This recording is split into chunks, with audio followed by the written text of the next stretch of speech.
The insecurity in Nigeria since 2009 is nothing to write home about, yet the government have not found a proper solution to end this injustice and killings.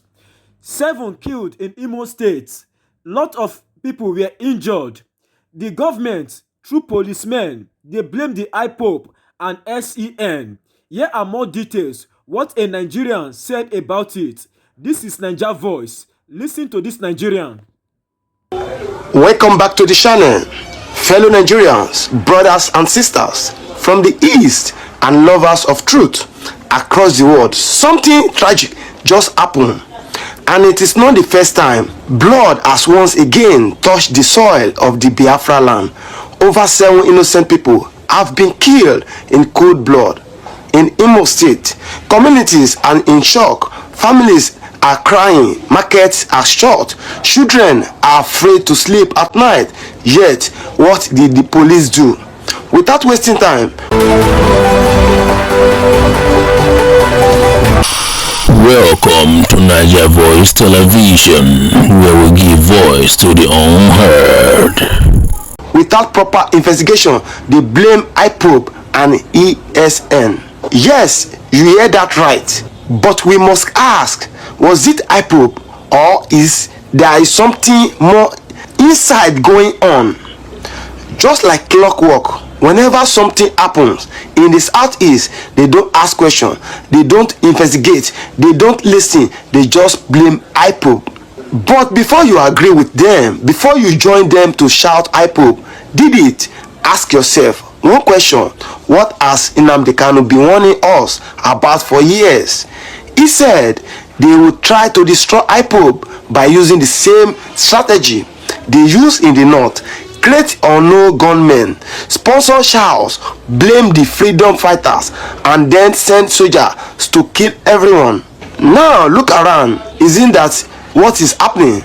This video will reveal the truth behind the killings. We will expose the pattern, revisit Kanu's word, and connect the dots the media is trying to hide. Watch till the end, because the truth you will hear here is the one they don't want on Channels TV or AIT. Like, comment, and share this video. We are exposing lies they are using to destroy Biafra land. Let's go. On the night of July 25, 2025, 3 peaceful communities in Imo State turned into battlefields. Motorcycle riding gunmen stormed the villages like demons. Without warning, they opened fire. Shop owners were gunned down. Customers, market women, and school children, everyone was a target. Even young boys playing a simple game of drought outside the shop went to spare. Eyewitnesses say the shooting lasted for nearly an hour, from around 10 p.m. to 11 p.m. It wasn't a robbery, it wasn't a court clash, it was pure terrorism. When the dust settled, 7 people lay dead, more were critically injured. Homes and businesses were destroyed, and just like that, 3 communities were left bleeding. People cried out, begging for help, but the police were nowhere to be found until after the bloodshed. And then, what did the police do? They came and blamed the IPOB and ESN. Let that sink in.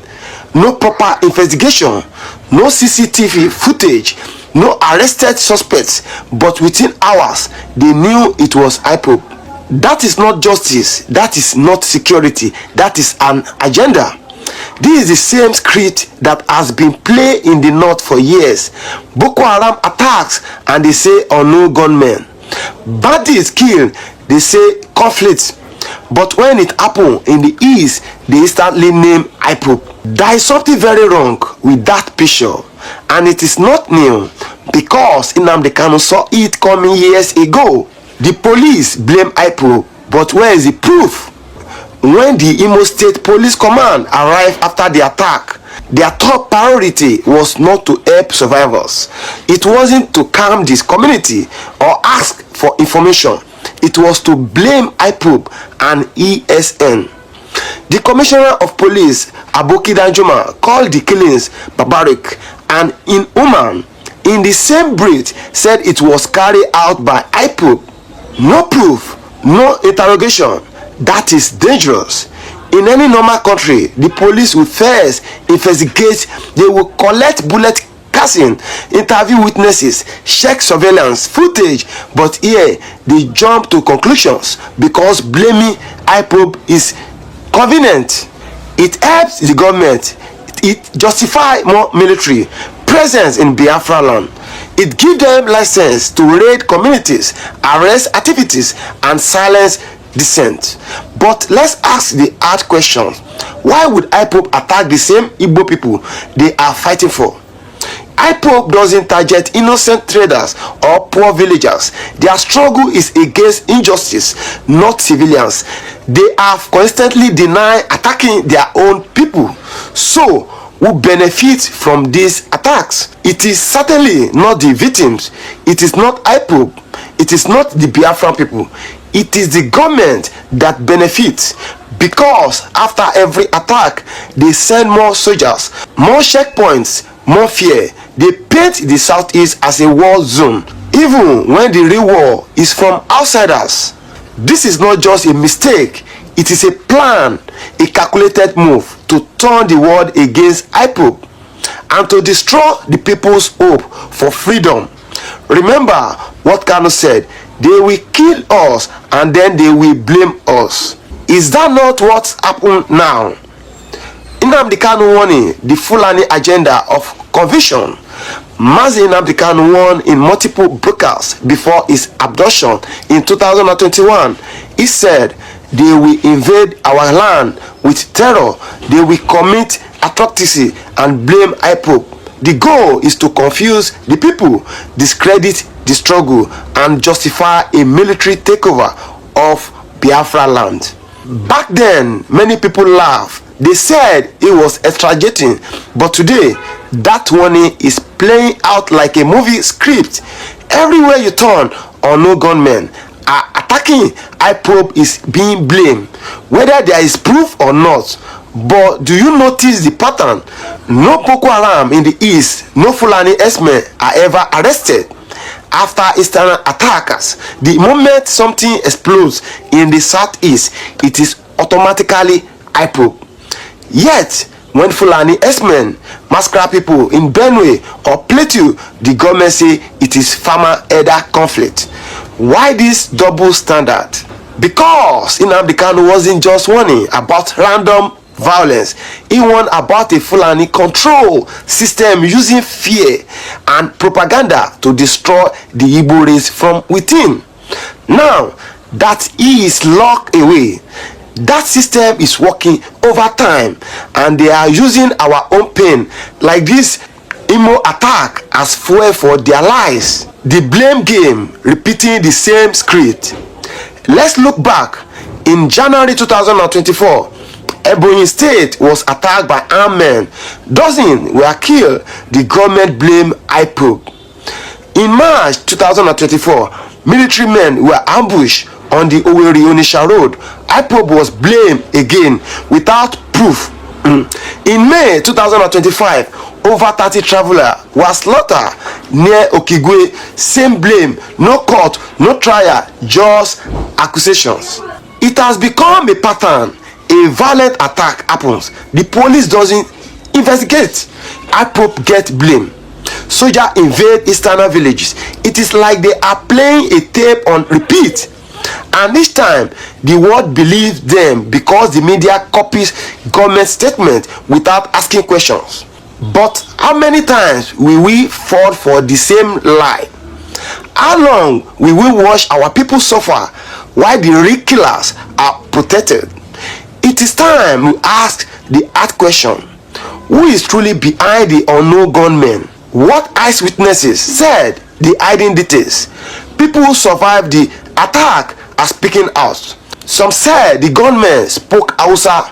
Others described them as military trained, wearing black. They were well organized and well equipped.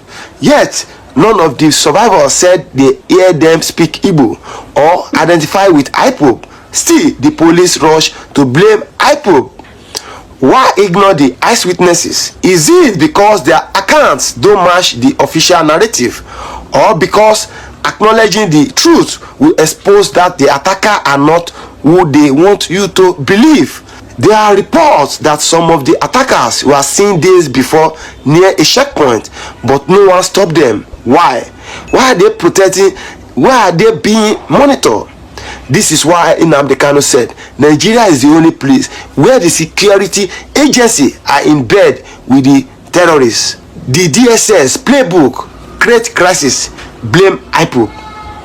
What you are seeing in Imo is not just random violence. It is following a secret script, one that Nnamdi Kanu exposed before he was abducted.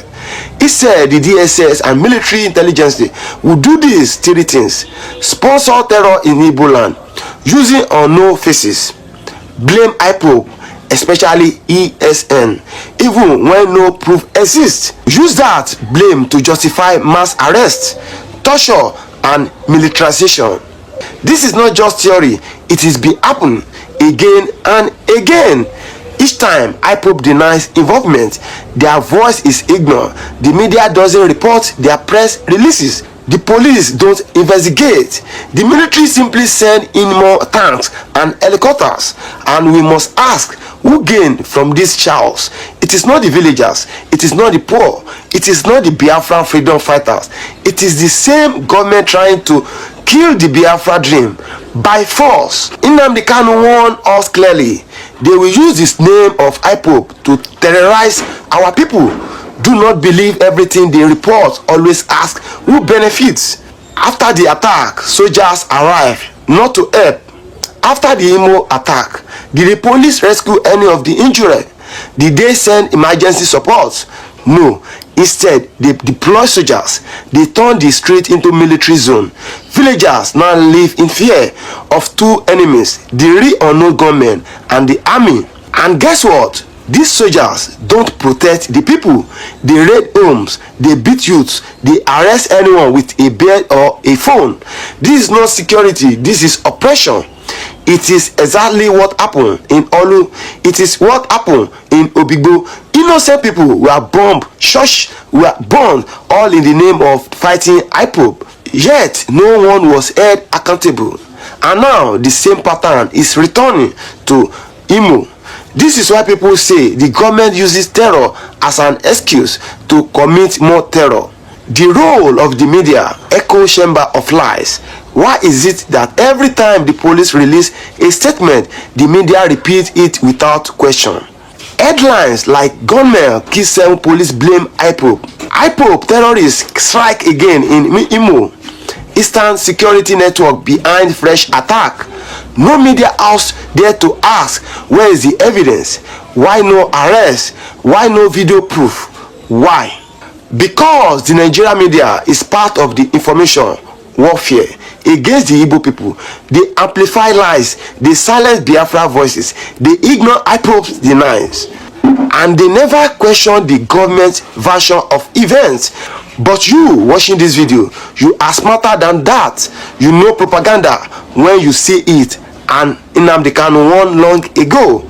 The media will become their strongest weapon. That is why we must speak louder with truth. Who is really protecting the Southeast? Here is the painful truth. The Igbo people are surrounded by enemies from without and betrayal from within. The government has failed to protect us. The police are too busy accusing IPOB. The army is too busy brutalizing youth. The media is too busy spreading lies. So who is protecting them? This is why IPOB formed ESN in the first place, to protect farmers, to stop S-men from killing and raping, to defend those abandoned by the state. But now they want to destroy that structure too. They call ESN terrorists but refuse to disarm Fulani S-men with AK-47. They raid IPOB meetings but ignore Northern clerics preaching jihad. The goal is clear: break every form of Igbo self-defense, keep them helpless, keep them silent. But we must never give up. We must speak, we must resist, and we must remember who the real enemies are. The silence of Nnamdi Kanu strategic suppression. As this attack in Imo shake the land, where is Nnamdi Kanu? still locked away in DSS underground custody despite court orders demanding his release. Why? Because the government knows that Kanu's voice would expose everything. It would question the lies, it would expose the real attackers, it would unite the people, and it would call out the Fulani agenda with boldness. So they silence him. This is not about trial, it is not about justice, it is about killing a movement by taking away its leader. But they forget a true movement live in the hearts of the people. Every attack, every lie, every injustice is waking more people up. More are beginning to see the truth. They can lock up Kanu, but they can't kill the truth he represents. The truth must be spoken. Imo must not be forgotten. To everyone watching, listening carefully. What happened in Imo is a tragedy, but it's also a warning that the war against Biafra is no longer just political. It is physical, spiritual, and media driving. 7 lives were taken, many more wounded, and IPOB has been blamed again without proof. But you must not allow the lies to win. Let us remember the words of Mazi Nnamdi Kanu. They will kill us and they will lie about it, but in the end, the truth must win. So we ask you, share this video, comment below with your thoughts, subscribe, and help us amplify the truth. Do not let this story die like others. Do not let the blood of the innocent be buried under propaganda.